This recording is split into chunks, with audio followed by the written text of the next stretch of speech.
Assalomu alaykum. Bugun sizlar bilan qaymoqli morojniy krem retseptini o'rgataman. Buning uchun bizga qaymoq kerak bo'ladi, sgushonie молоко.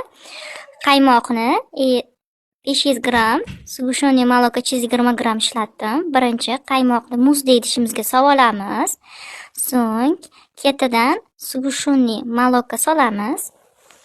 Yaxshilab muzdek bo'lishi kerak idishimiz. Qaymoq, sgushonie молоко ham muzdek bo'lsa, shunaqangi chiroyli o'xshab chiqadi kremingiz. Mana ikkalasini solganingizdan keyin ketidan vanilini ham solasiz, tapga qarab, o'zingiz yoqtirgan vanilingizni va yaxshilab mikser qilasiz. Mikser qilganingizda mana shunaqa ko'rinishda holatda bo'ladi. Past ko'rishdan sekin ko'tarasiz, tepa qilib. Birinchi past qilishingiz kerak. Birdan qilib bo'lmaydi, sekinroq, keyin birdan yuqorisiga ko'tarsangiz bo'ladi. Mana shunaqa qilganingizda sekin astalik bilan quyuqlashadi. Quyuqlashgandan keyin mana o'sha gul holatiga kela boshlaydi mana. Chiroyli bo'ladi.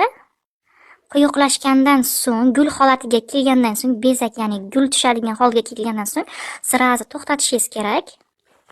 Mikserda o'zi tayyor bo'lgan bo'ladi ko'rinishi. Mana bir pasda tayyor bo'ladi. Mana gul holatiga tushdi. Juda ham chiroyli bo'ldi. Shunaqangi ta'mlariga ham gapirish mumkin emas. Bu kremimizda qaymoqli morojniy kremimiz. Hamma tortlarga, retsept boshqa narsalarga ham ishlatsangiz bo'ladi. Hamma tayyorlab ko'ringizlar. Podpiska, like, kommentariyaga yozingizlar. Bu uchun men uchun juda ham kerak. Yozingizlar.